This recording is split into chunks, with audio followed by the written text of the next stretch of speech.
ó jọ Sky lóòótọ́. Mo kọ́kọ́ rò pé Sky ló jókòó ni. Ìjọ yìí ti pọ̀ jù. Àti ìyẹn ti kọjá. A máa sọ yẹn létà. Mo pa Sesari lóòótọ́. Láì mọ̀ pé irúgbìn ni ló jẹ́ kó padà wù. Èmi ti mọ̀ pé irú ọjọ́ ènìyàn á wáyé.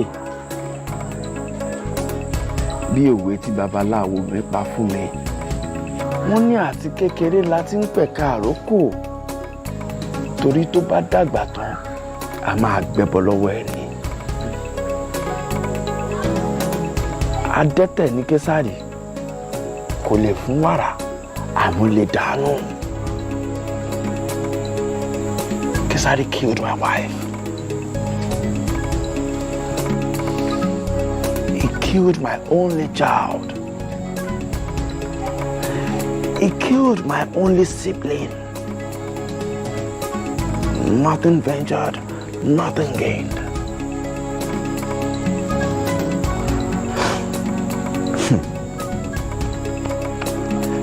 Lẹ́yìn ìgbà tí Sesari padà wù, ó ti yọjú sí mi. Sesari. Kọ̀lọ̀kọ̀lọ̀ tó bá sùn kò lè rí ogbe orí àkùkọ jẹ. Sesari. Ọkùnrin 9 ló ń ké sí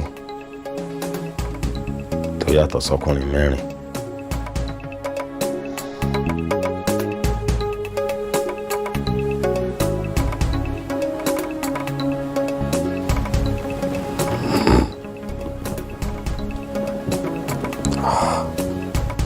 Àlá ni ṣá.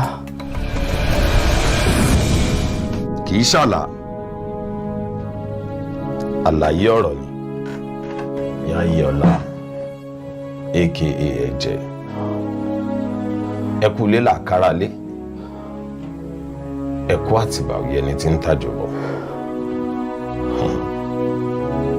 Ó ń ya ẹlẹ́nu.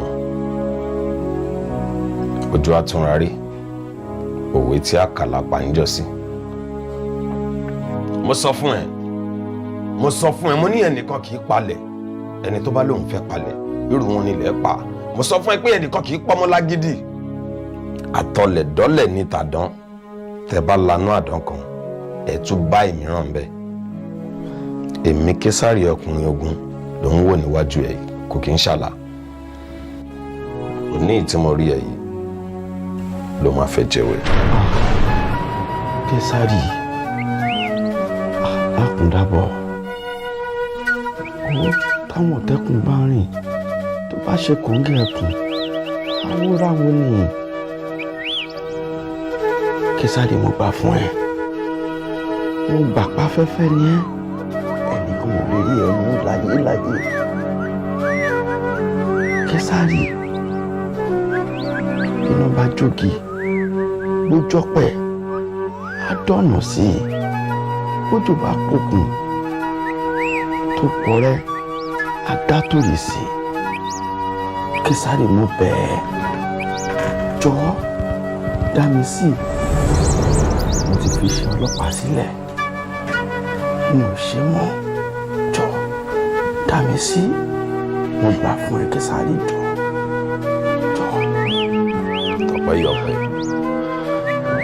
Tọ́pẹ́ yọ̀pẹ̀ tó fi ní kọ́ dáhùn sí nítorí ẹ̀mọ́ ńlá ni.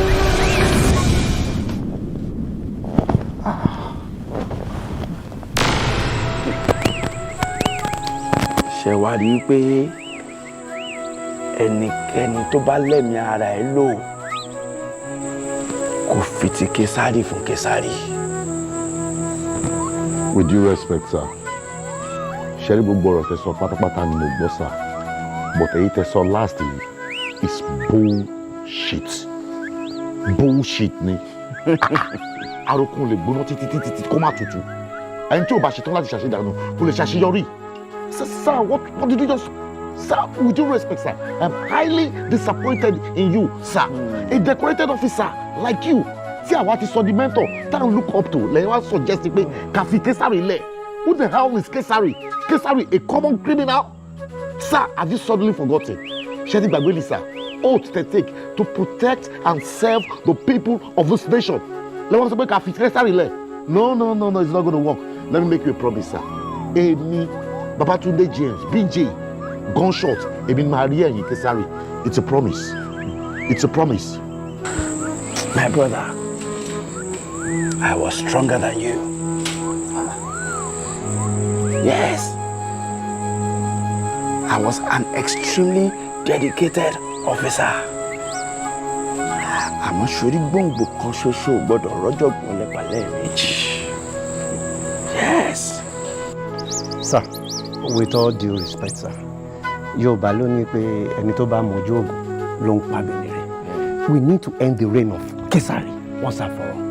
Gbogbo ọ̀tọ̀ pípé tá a dẹ̀ ṣe iná ṣe lead wa sọ́dọ̀ yín pé ẹ̀yin ló nìkan lè lè fún wa ní lead way bá ṣe lè mú fún Sesari. Sir, once a soldier is always a soldier. Àmọ́ jagunjagun tó bá mọ̀jà tí ò mọ̀ sá irú wọn máa ń bógun lọ ni. Orí tá a fi lugi tá a fi lọ̀pẹ̀ tí ò fọ́.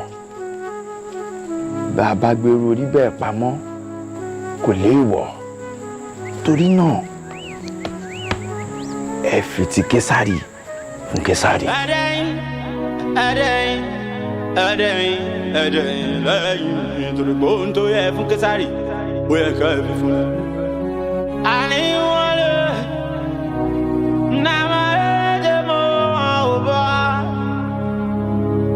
wọn wá wọn ò rí mo dẹ̀rù jẹjẹ.